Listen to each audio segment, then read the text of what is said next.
Olá, tudo bem? Então, venho fazer esse vídeo com a intenção de poder compartilhar com vocês um pouco daquilo que Deus tem colocado no meu coração nesses últimos dias, com relação a tudo que a gente tem vivido, né? Nós temos vivido um momento onde tem sido muito falado sobre o coronavírus, tem sido muito falado sobre problemas econômicos, a questão do fechamento de todo o comércio. E todas essas informações geram em nós assim um pouco de ansiedade, um pouco de medo, um pouco de preocupação, né? Mas eu creio assim fielmente que Deus deixou a Bíblia para nós como um manual de vida. Ele é tão bom que ele não apenas falou, mas como ele registrou num livro como nós devemos nos comportar diante das situações de dificuldade e de adversidade. E eu creio nisso, sabe? Muito fielmente. Que a Bíblia ela é apenas uma... Assim, ela relata para nós situações que pessoas no passado passaram, parecidas com as que nós passaríamos, e como elas lidaram e tiveram vitória ou não, né? E como nós também devemos lidar para ter vitória.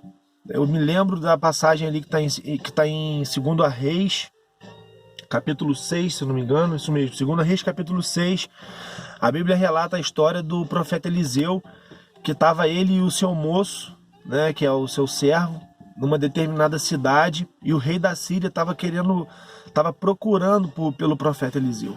E de alguma forma o rei da Síria descobriu que Eliseu estava lá e mandou o exército da Síria cercar aquela cidade para capturar Eliseu. E pela manhã, o seu servo acordou e viu aquele exército cercando aquela cidade, né? E a Bíblia relata que o servo de Eliseu acordou ele dizendo: "Ai, meu senhor, o que faremos?", né? Então esse "ai, meu senhor" é um pouco de medo, de tipo, meu Deus, o que nós iremos fazer? Tem um exército cercando a nossa vida. E Eliseu, mediante essa informação ruim que ele recebeu, ele agiu com autoridade, né? E a Bíblia conta que Eliseu orou pedindo para que Deus abrisse os olhos daquele moço, e a Bíblia fala que Deus ouviu a oração de Eliseu e abriu os olhos daquele moço, e aquele moço viu um exército de anjos que estava cercando a vida deles, o cuidado de Deus com a vida deles, né? Uma outra situação, Jesus ali no livro de Marcos, capítulo 4, se eu não me engano, a Bíblia conta que os discípulos estavam atravessando juntamente com Jesus de um lugar para o outro no barco, e aquele barco foi acometido por uma tempestade, e a Bíblia relata que Jesus dormia.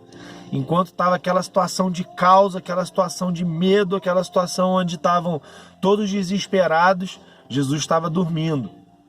E a Bíblia conta que os discípulos acordaram Jesus dizendo, né: "Mestre, não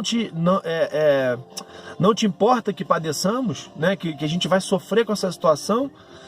E a Bíblia conta, você vê, Jesus acordou com essa informação ruim, negativa, de que estava numa situação problemática, e da mesma forma que Eliseu, Jesus, o Filho de Deus, agiu com autoridade sobre aquela situação. E a Bíblia fala que Jesus repreendeu a tempestade e as águas ficaram calmas, né? E assim, os discípulos ficaram maravilhados e perguntando: quem é esse que até os ventos, né, e o mar obedece? E também a situação de Pedro. Eles estavam ali, os discípulos, né, atravessando, e veio uma tempestade forte sobre o mar, e eles começaram a clamar, e Jesus veio andando sobre as águas ter com eles, e Pedro, ao ver Jesus, disse: "Mestre, se és tu, faze-me ter contigo sobre as águas", né? E Jesus fala para ele ir, e Pedro, no ímpeto, né, ele vive o sobrenatural de Deus, que ele anda sobre as águas. Porém, em determinado momento, Pedro para de olhar para Jesus e começa a olhar para as circunstâncias. Todos nós já sabemos dessa história. E Pedro afunda, né? Então, dessas situações, eu tiro de muitas lições que podem ser tiradas. Tem 3 pontos específicos em cada uma delas que são muito firmes, assim, né? A forma como Eliseu reage com a autoridade, a forma como Jesus reage com a autoridade e a vitória que eles têm sobre aquela situação, e a forma como Pedro reage, que ele creu parcialmente no milagre, no sobrenatural de Deus, e durante um período ele viveu aquele sobrenatural e depois ele deixou de viver, ele começou a afundar. Então nós temos, diante dessas situações que vêm sido faladas o tempo inteiro, sobre problemas econômicos, sobre problemas de saúde, nós temos 3 opções. Ou nós confiamos integralmente no Senhor, e entregamos nossa vida a Ele e damos espaço para viver o sobrenatural dele.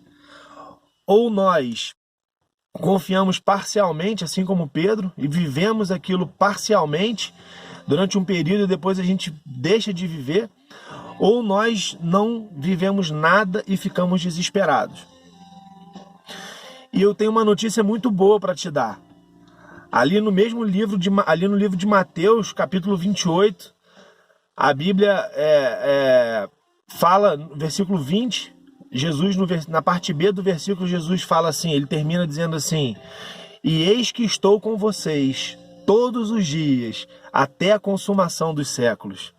E isso é uma palavra de conforto de Jesus para nossas vidas.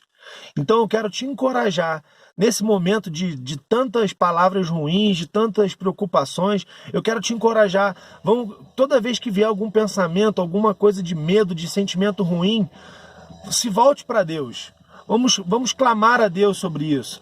Sabe, a palavra final, ela é de Deus, ela não é de homens, ela não é de nenhuma instituição. A palavra final sobre as nossas vidas, ela vem do Senhor Jesus. Amém? Que Deus possa abençoar a sua vida, que todo medo, todo receio possa dar lugar à esperança, à fé, à confiança em Jesus e em Deus. Deus te abençoe.